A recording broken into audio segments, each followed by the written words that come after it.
जिस जगह मैं खड़ा हूं यहां से महज 500 मीटर की दूरी पर दिल्ली विधानसभा है, जहां पर सोमवार को फीस रेगुलेशन बिल पेश किया गया और मंगलवार को देखिए जो पेरेंट्स हैं वो सड़कों पर उतरे हैं और इस बिल के विरोध में हैं। बातचीत यहां से करना शुरू करूंगा। यहां पर आपने लिखा है सरकार थोड़ा दिल दिखाओ, अभिभावक को बिल दिखाओ।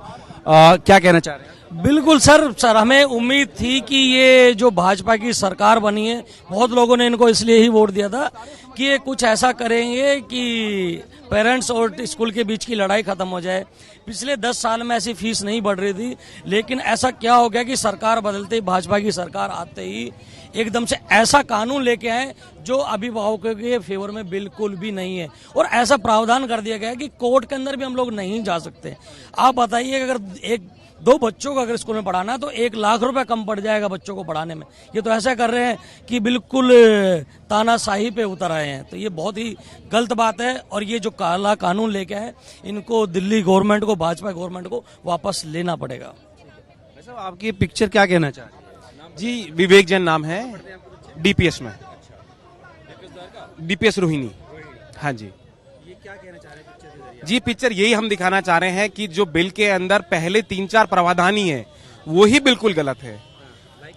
सबसे पहला कि सरकार जो स्कूल कमेटी बनाएगा 5 टीचर की, 5 स्कूल के होंगे, 5 पेरेंट होंगे। लॉटरी सिस्टम से आएंगे। जो पेरेंट का सिलेक्शन है वो स्कूल के हाथ में है। क्यों? लॉटरी सिस्टम डिफाइन किया कैसे है? कौन अप्लाई कर सकता है लॉटरी के लिए? लॉटरी कौन निकालेगा? कैसे निकलेगा? कंप्यूटराइज्ड होगा, पर्ची निकलेगी, स्कूल उसको सार्वजनिक करेगा लॉटरी कब हो रही है, या स्कूल अपने 5 पेरेंट बुला के कहेगा हमने लॉटरी कर दी? कुछ डिफाइन किया है बिल में? एक चीज भी डिफाइन नहीं किया है बिल में। उसके बाद ये कहां की डेमोक्रेसी है कि आप किसी एक्ट के अंदर ये लिख दो कि जो भी ये एक्ट डिफाइन करेगा उसके खिलाफ आप कोर्ट में नहीं जा सकते? ये कौन सी डेमोक्रेसी हुई?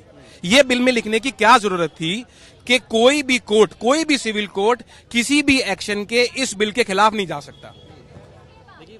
दिल्ली सरकार कह रही है बहुत ही ऐतिहासिक है। अब से पहले फीस और जो पुरानी सरकार थी उनके बीच में स्कूल मिलीभगत थी, लेकिन हम उसको खत्म कर रहे हैं और ये ऐतिहासिक है, आगे उन पर लगाम लगे। बिल्कुल ऐतिहासिक है जी, बिल्कुल कोई टसल नहीं रहेगा पेरेंट और स्कूल के बीच में, क्योंकि पेरेंट के पास ऑप्शन ही नहीं होगी कंप्लेंट करने की। आने वाली कमेटी तो है 3 लेवल पे अलग अलग लेवल कमेटी, पहली कमेटी जो है वो स्कूल के हाथ में है पूरे तरीके से।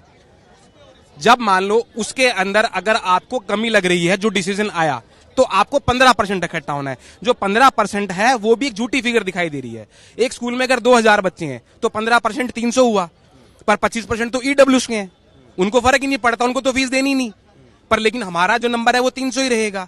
कुछ परसेंटेज मैनेजमेंट कोटे के हैं, वो वैसे स्कूल के खिलाफ खड़े नहीं होंगे, तो वो 300 दिखाई देने में 15% है, पर उसकी परसेंटेज बहुत ज्यादा हो जाती है क्योंकि ईडब्ल्यूएस निकल गया, मैनेजमेंट कोटा निकल गया। उसके बाद चलो हम मान लेते हैं हमने जद्दोजहद करके 300 पेरेंट इकट्ठे कर भी लिए, इकट्ठे करके हमें कंप्लेंट कहां करनी है? दूसरी कमेटी पे। वो पसंद नहीं आएगा तो तीसरी कमेटी पे, वो पसंद नहीं आएगा तो डीओई पे बात पहुंचेगी। बीच में 2 एक्स्ट्रा कमेटी क्यों लाई गई? क्या डीओई अपनी कार्रवाई से बचना चाह रहा है? अभी अगर पसंद नहीं आता था, हमें कोई शिकायत होती थी, हम डीओई के पास चले जाते थे अपनी शिकायत लेके। आप डीओई के पास पहुंचने के लिए पहले तो 300 पेरेंट इकट्ठे करो, उसके बाद बीच में 2 कमेटियां और हैं, उसके बाद डीओई पे पहुंचो। इतनी सारी हियरार्की क्यों बढ़ाई जा रही है? आप पेरेंट के लिए काम आसान कर रहे हो, मुश्किल कर रहे हो हियरार्की बढ़ा के, साफ दिखाई दे रहा है। वो कह रहे हैं 10 लाख का फाइन है। अरे फाइन तो जब होगा ना जब कुछ गलत पाया जाएगा। गलत डिसाइड कौन कर रहा है? स्कूल की कमेटी। 3 साल में एक ही बार बढ़ा फाइन। अब एक ही बार 100% बढ़ा दी, फिर कुछ डिफाइन नहीं किया कितनी बढ़ा सकते हैं, किस बेसिस पे बढ़ा सकते हैं, कहीं कोई ऑडिट की बात नहीं है। अब वो कह रहे हैं 5 पेरेंट आ गए, चलो हम ये मान लेते हैं सब सही हो गया और 5 पेरेंट सही तरीके से आ गए। उन्हें कैसे पता चलेगा स्कूल जो फीस डिमांड कर रहा है सही या गलत है? जब तक ऑडिट ही नहीं होगा, जब तक स्कूल के बैंक रिकॉर्ड्स हमारे सामने नहीं आएंगे, हमें क्या पता चलेगा? अब डीपीएस की हर ब्रांच में 30-30 करोड़ का सरप्लस खड़ा हुआ है, चाहे वो डीपीएस द्वारका हो, चाहे वो डीपीएस वसंत कुंज हो, डीपीएस रोहिणी हो, हर ब्रांच में। अब वो सरकार ने कहा था हमने 600 स्कूलों का ऑडिट कराया, वो ऑडिट करा के डिसीजन लेंगे, कहां है वो ऑडिट? आपके बच्चे कहाँ पढ़ते हैं? आपके हिसाब से क्या खामी है और क्या इसमें सुधार? मेरे बच्चे अभी डीपीएस रोहिणी में पढ़ता है और इस बिल में खामी है पेरेंट के लिए, किसी भी पेरेंट के लिए। मैं डीपीएस रोहिणी नहीं बोलूंगा, शायद दिल्ली के किसी भी स्कूल के पेरेंट के लिए ये बिल उसके लिए बना ही नहीं है। ये सिर्फ बना ही स्कूलों के लिए है, उनको सपोर्ट करने के लिए और हमसे ज्यादा फीस लेने के लिए। बस क्या इसमें चेंज कर देना चाहिए? सर चेंज ही है, इसमें है ही क्या? पहली बात तो 15%, 15% होना ही नहीं चाहिए इसके अंदर। क्यों नहीं इसमें ये करते कि पहले स्कूल 85% की अप्रूवल लेके आए, कि 85% पेरेंट बोलते हैं कि हम अप्रूव कर रहे हैं फीस को, और फिर इसको अप्रूवल दिया जाए। क्यों 15% किया जाए? पहली चीज ये है। दूसरा, इसमें हमें कोर्ट में जाने का ऑप्शन हमसे क्यों छीन लिया? तीसरा, जो हम पिछले 4-5 साल से कोर्ट के अंदर बैठे हैं, उसका क्या होगा? उसका सरकार कब जवाब देगी? हम पिछले 3-4 महीने से धक्के खा रहे हैं। कभी हम आशीष सूद जी के पास जाते हैं, कभी हम सीएम मैम के पास जाते हैं, कभी हम डीओई में जाते हैं। क्या होगा? जो हमारी फीस पिछले 5 साल से अप्रूव नहीं हुई है, जिसको स्कूल से अप्रूवल नहीं मिला, उसका क्या होगा? ये आज इन्होंने 25-26 का बेस ले लिया, तो 25-26 में जो मेरी फीस बढ़ी है वो इलीगल है। तो मैं अपना बिल में अब यहां से अप्रूव क्यों करवाऊंगा मैं, जब मेरा पिछले 5 साल का ही अप्रूव नहीं है? इसके बाद बहुत सारी ऐसी चीजें हैं जो पेरेंट्स के फेवर में है ही नहीं। कमेटी आपने बनाई है, कमेटी आप कैसे बनाएंगे आपको नहीं पता। आप स्कूल को ही कमेटी बनाने को बोल रहे हो कि गलती आप कर रहे हो, उसको सॉल्व भी आप करोगे।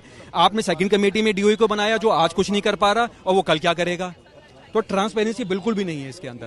ये मान लीजिए आप जब कह रहे हैं इस बिल में सही नहीं है और वो पारित हो जाता है, पास हो जाता है, फिर आप लोग क्या सोच रहे हैं? देखते हैं सर क्या कर सकते हैं, और इकट्ठे होंगे और या लीगल कोर्ट में जाएंगे, कुछ ना कुछ तो करना पड़ेगा, क्योंकि ये कहीं से भी किसी के फेवर में नहीं है, किसी के फेवर में नहीं है। अगर कोई मुझे एक पेरेंट बता दे या कोई भी एक बता दे तो शायद हम लोग मान जाए इस चीज को, बट ये किसी के फेवर में भी नहीं है। आपका क्या नाम है? आपके बच्चे कहाँ पढ़ते हैं और आपको क्या दिक्कत? मेरा नाम अनुराधा है और मेरी गुड़िया Queen Mary school Model Town में नॉर्थ एंड में है।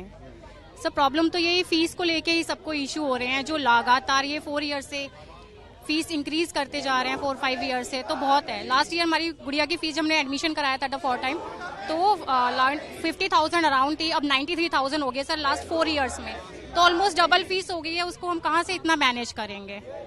और सेकेंडली ये जो बिल लेके आ रहे हैं पेरेंट्स के बिल्कुल अगेंस्ट है, इसमें सारा ये स्कूल माफिया जुड़ा हुआ है। तो क्यों लग रहा है? क्योंकि सरकार तो कह रही है आपके फायदे के लिए। सब फायदा है तो फिर कोर्ट में क्यों नहीं जा सकते?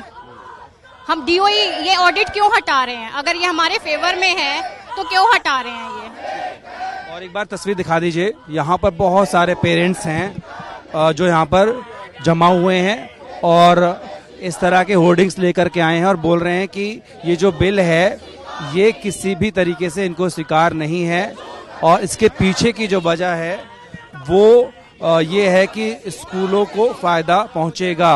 इस तरह के यहाँ पर बातें यहाँ पर की जा रही है। आपको क्यों लग रहा है बिल सही नहीं है?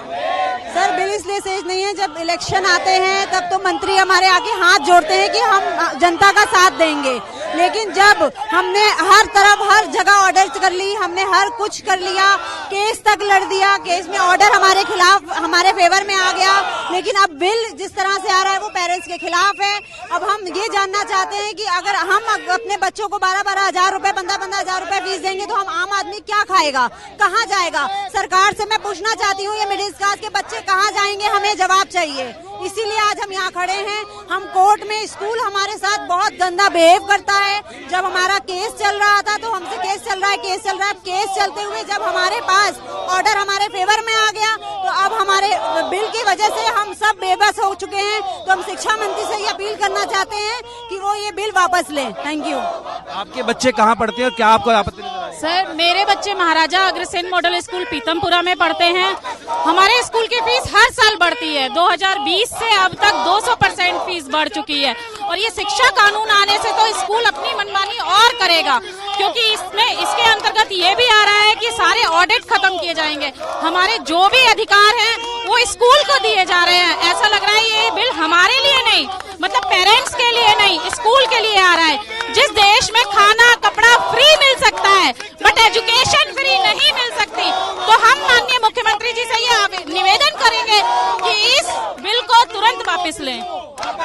तो तमाम पेरेंट्स हैं जो कह रहे हैं कि इनके फेवर में नहीं है और इस बिल को वापस लिया जाए। वीडियो सहयोगी राजू के साथ जितेंद्र भाटी, दिल्ली।